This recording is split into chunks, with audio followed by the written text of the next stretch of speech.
Welcome to the Get Real Vodcast. I'm your host, Tanika Meeks, and a few updates. I used to do a monthly video where I told everyone how I was doing. I only posted that video on my website, www.tmgetreal.com. Well, as of the month of February, I will no longer be posting that video. I was noticing that nobody was looking at the video, and so there's no point in posting content that no one is looking at. So I figured I would just replace that video with the first video or podcast I do every month. I'll just tell everybody how I'm doing then. The video was normally short, about 30 seconds, and I would just kind of talk about things going on in my life, give birthday shout outs to people I knew who had birthdays in that month. It was just kind of a quick video I was kind of using to connect with my viewers. But I guess nobody really cared to know how poor Tanika was doing. So I've decided to scrap that idea. And my first video of every month, I'm going to replace that segment and just let everybody know how I'm doing on my YouTube videos and on my audio content. So as far as how I'm doing okay. I don't know if I've publicly told anyone this on like my podcast, but I lost my job back in September due to COVID, and I've been actively looking for work ever since. And anyone who's job hunted knows it has its good days and it has its bad days, and it can become very frustrating at times. But I'm trying to keep my head up, trying to keep my spirits up, and I'm not going to give up until I land a job. So that's really how I'm doing. And I would like to give a birthday shout out to my son, whose birthday is February 15th. He will be 22. His show, the Millennial Series, is coming. He has already recorded his first video, but he's shy about putting it up. I think he's really exposing a lot of himself, kind of his deeper feelings in his videos, and I think he's really shy about putting that out there on social media, because once it's posted on YouTube, it's out there for the world to see. So I can understand his hesitation and wanting to post a video, but I will definitely let you know once the first Get Real Millennial Series video is available. Again, if you have, children or know young people from that 18 to 28 range, definitely tell them to check it out. And if you haven't done so, check out the Get Real Dating Series with co-host Stefan Fierce. Our last video on the dating series, we got kind of crazy. Conversation was all over the board, but as I said, it's not scripted, and me and my brother just talk about anything and everything. So if you're just looking to listen to an honest conversation about dating, relationships, the dating world, or how to get out there and even begin to start to date, definitely check out the dating series. So today's topic is going to be twofold, and allow me to explain, because you're going to have to follow me to kind of understand this. So today's topic falls under the heading of you reap what you sow. So I actually did a video a couple weeks back. It's actually been a couple weeks back, called You Reap What You Sow. And then I actually did a follow video on Galatians 5 talking about, the sinful nature versus spirit, and kind of what Galatians 6 and Galatians 5 are really talking about, and how when we tell people you reap what you sow, we're actually not using it in the proper context. But we're not, if you want to look at that video, go out there, please check it out. If you have thoughts, feel free to drop me a comment. But again, on social media, I tend to see a lot of people be like, oh, well, this person, you reap what you sow, you reap what you sow. Yes, we do reap what we sow. That is a true statement. That is absolutely positively true. But the context for which we use it does not make any sense. Like, a lot of times you will see, like, if a guy cheated on his girlfriend, cheated on his wife, and then he gets cheated on, people are quick to, he reaped what he sowed. Or if we do something bad to somebody and something bad happens to them, well, they reap what they sowed. Yes and no. I don't think you reap what you sow is that kind of tit for tat nature. And if you read Galatians 5 and 6, that's not really what it's talking about. And so today I decided to kind of do a video. We're going to kind of do a subheading under you reap what you sow, and we're going to call it choices. And then under choices, we're going to break that down into two subcategories. And those subcategories are going to be actions have consequences and do what is right / good. And that's what we're going to talk about today. We're going to talk about the fact that our actions have consequences and do what is right and what is good. And that's the context of what this video is going to be about. To me, it falls under you do reap what you sow. But it's those choices we make, and realizing that our actions have choices, and that at all times and in any situation, we need to do what is right. And so we're going to start by talking about relationships, because relationships are the one category I see you reap what you sow all the time. So when we talk about cheating, or even being in a bad relationship, an abusive relationship, being in an unhealthy relationship, a toxic relationship. We have to understand our actions have consequences. So let's briefly talk about cheating. You know, you're with a man. Say you're not married to this man. So you're living and seeing out the gate. You're sleeping with this man every night. You may have children with this person. You know, y'all may have built a whole life together, but y'all are not married. This man has not committed himself to you, just like you haven't committed yourself to him, unless y'all taken some private vows that nobody knows about. And most of the time when it comes to relationships, as far as I know of, I've never had one person ask me, well, are we exclusive? They may ask me to be their girlfriend, or they may ask me to be in a relationship with them. But I haven't had a man yet say, well, Tanika, are we exclusive? Because if you don't define those parameters in this boyfriend-girlfriend relationship, your partner may not believe just because you're their girlfriend that makes y'all exclusive. That's the whole thing about the dating game. People can change the rules as they see fit, and to change the rules to fit what they have going on. Just because you're somebody's girlfriend does not mean you're exclusive. And nobody ever asked those questions. I mean, I'm not gonna lie, I'm 40 years old. I've been in a couple relationships. I've never asked a guy, well, hey, are me and you exclusive? Is this a one-on-one situation? Or am I your girlfriend, but you're gonna continue to go date? Or you're gonna go continue to try to find somebody better than me? Are you still out there actively looking even though I'm your girlfriend? And we don't define those terms. And so then when you see people post on there, oh, well, my boyfriend of 3 years, we have 2 kids, a house and a life, he cheated on me. Well, he was your boyfriend. And if you and him did not define whether or not you were exclusive or not, then he may have still considered himself single, in a sense that most people consider single people anyone who's not married.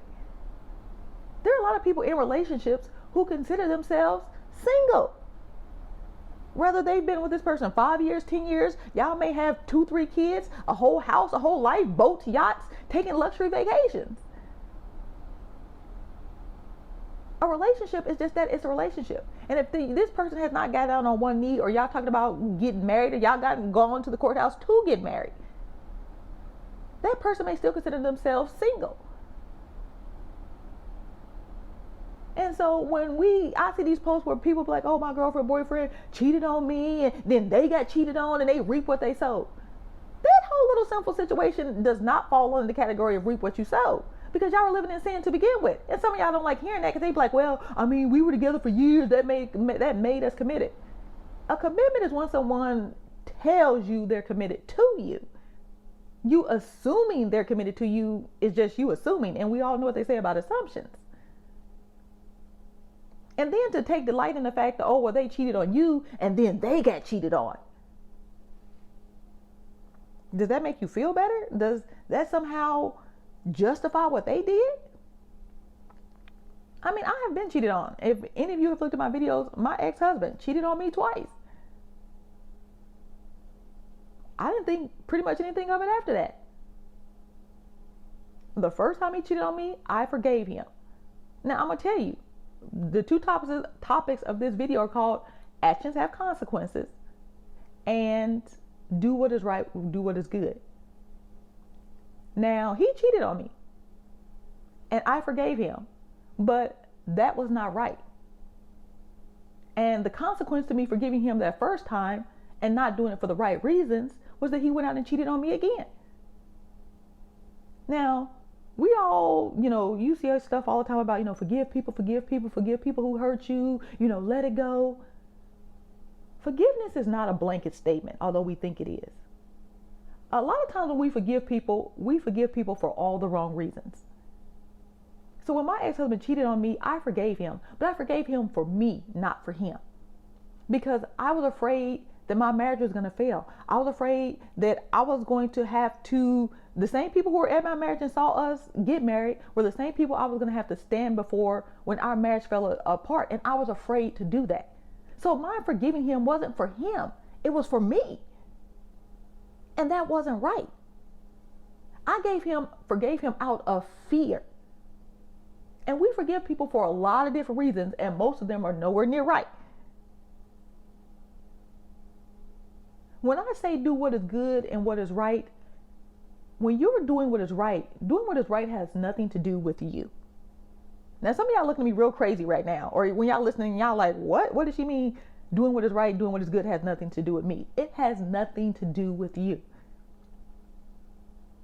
Often we'll say we doing what's right or doing what's good, but there's often a me put into that statement. I'm doing what is right for me. I'm doing what is right or feels good to me and for me. And often doing what is right for me has consequences. Like that cheating situation. Oftentimes when we with somebody and they cheat on us, we do forgive them. But we forgive them for us. Because we are afraid to be alone, or we may have children and a life with this person that we're afraid to give up, or maybe we don't have the means to be able to support ourselves without this person. You're not forgiving them because you want to let the hurt go. You're not giving them to wipe the slate clean. You're forgiving them because you have an ulterior motive for that forgiveness. And that forgiveness has something to do with you. And I will tell anybody, when you make a decision with you being at the center of that decision, it's always normally going to have a bad outcome because you're making actually a selfish decision. And a lot of decisions most of us make are very selfish and self-centered. And forgiveness should not be one of those things. If you forgive somebody, it should be to wipe the slate clean. It should be able to release you and that person from the guilt and the hurt of that situation. Now, whether or not y'all stay together, that's a conversation y'all need to have. But when you forgive them, you should be willing to put that whole situation behind y'all and move forward. You should not be able to forgive that person so you can keep throwing it back in their face or letting them know that they made a mistake. If you're forgiving somebody and you're not willing to wipe the slate clean, you're forgiving them for you, not for them. And trust me, that's always going to have a bad outcome. So think about that. Think about that when it comes to your decisions, especially relationship decisions. We're quick, especially when it comes to relationships, to tell people, oh, you reap what you sow. But being in a relationship with another person is a choice. And your choices have consequences. Your actions have consequences. And sometimes the right thing to do is not to be with that person. That may not be the person God has for you or the person that is best for you. And that's why a lot of us right now are in very miserable ass relationships. Because the person we're with is not the person we're meant to be with. It is the person we've chose to be with. And then that falls on us. That misery falls on us. That has nothing to do with God. That has nothing to do with you reap what you sow. You've made a conscious decision to be with someone that you should not be with. You made a conscious decision to stay in a relationship that is literally sucking the joy from your life, that is literally making you miserable, making you sick, making you depressed, making you unhappy. But again, that's your choice. And choices have consequences. And so I've heard a lot of people, I talk to people all the time, which sometimes talking to people is the most frustrating and irritating thing in the world. Because we justify and rationalize everything. And most of the time when you talk to people, listen for the me and what they say to you. A lot of times when we talk to people, especially about relationships, there is a me involved in that. Well, me and my boyfriend are going through hard times, or me and my husband are going through hard times, but I'm going to stick it out. Why? Are you sticking it out because you truly believe the relationship is going to get better, or is there a me somewhere in there? A lot of people don't want to be alone. That's the me in the situation. A lot of people are afraid to be alone. A lot of people date with the intent of, okay, well, I'm going to get into a relationship with this person. But if somebody better comes along, I'm moving on. Again, that's that me in the situation. Doing what is right, what is good isn't about a me. It's doing what is right is good for both parties and the situation. And if you don't want to be with somebody, if you're on the fence about being with somebody, if you're in a lukewarm relationship with somebody, the best thing you can do, doing what is right and what is good, is to walk away. Now, that may hurt you and that may hurt them. But ultimately, it's going to be what's best for the both of you. Because there's no point in being with somebody you truly don't want to be with, or they truly don't want to be with you. Forgiving a cheater over and over and over and over and over again, what's the point? They're going to keep cheating, And you're going to keep being bitter and hurtful and scorned about it. They're going to rely on your forgiveness, and you're going to become bitter because you have to forgive them to keep this so-called relationship going.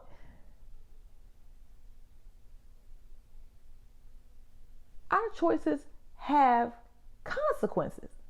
And think about that in every area of your life. Think about that when it comes to how you raise your kids, how you interact with other people. Think about that when it comes to your job. Think about that when it comes to your relationships. Every choice we have has a cost and a consequence. Our actions have consequences, be it good or bad.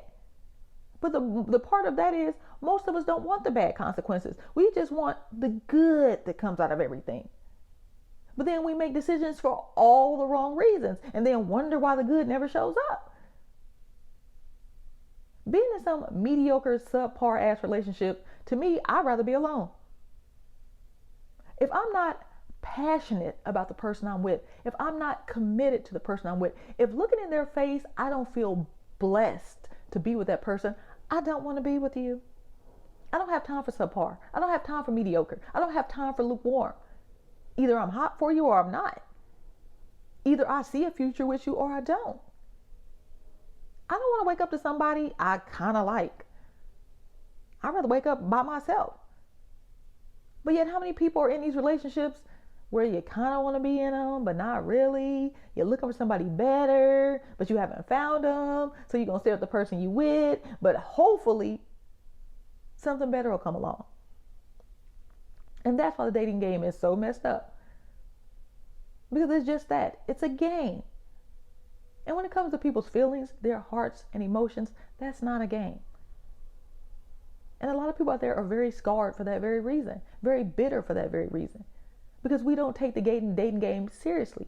And we get into it for all the wrong reasons. We make all the wrong decisions for all the wrong reasons, because most of us out here with a me intent. I'm doing what is best for me.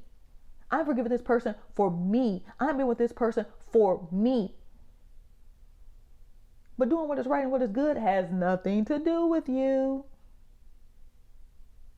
So next time you make a decision, especially when it comes to relationships or any area of your life, really ask yourself, why am I doing this? I'm in an abusive relationship. I'm in a relationship with this person that's hurting me. I'm in a relationship that no longer has joy. But I'm continuing to stay in this relationship. Why? Because I'm going to tell you, it's going to have something to do with you. There's a me in there somewhere. And once you remove that me, then you can get out of your own way. And you can leave that relationship and go either be by yourself and heal, or if you choose to get back in the dating game, start to find somebody who really fits you and who's going to make you happy and who's going to be loyal to you and faithful to you, and you're not going to have to worry about them out there cheating. But please take this reap what you sow out of it, because reap what you sow is on a whole bigger and different level. It's not that tit for tat crap we could keep making it out to be. Oh, he cheated on me. He got cheated on. Well, he reaped what he sowed. Oh, he did me bad. Somebody done him bad. Now he reaped what he sowed. No, that's just basically your actions having consequences.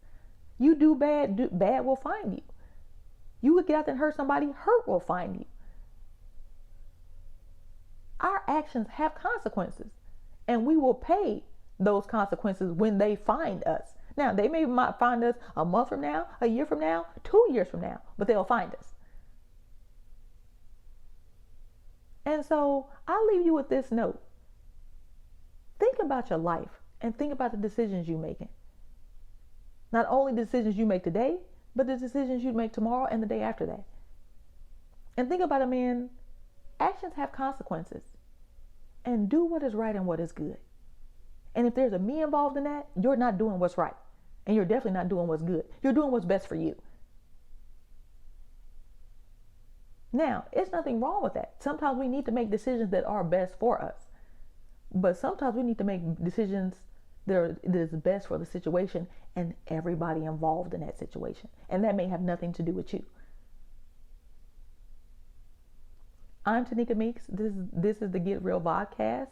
New content will be posted every Saturday. If you have questions or you want me to expand on this topic, because I'm trying to keep it short and sweet, let me know. I'll be happy to give more examples. I'll be happy to get deeper into this topic, but you guys have to talk to me. I'm posting content that I think is relevant or I think people need to hear. But if you feel like I wish you would have went a little deeper into that content, let me know. I'll be happy to do that. Or if there's something you want me to talk about, or an area you want me to hit on, be sure to leave a comment on YouTube, shoot me an email, Tanika.Meeks at tmgetreal.com, or you can go to my website, www.tmgetreal.com, and just leave a comment on the webpage. I'm on those websites, checking an email either daily or every other day, and I'll be sure to incorporate that into future videos. Until next week, I love you guys. I'll talk to you next week.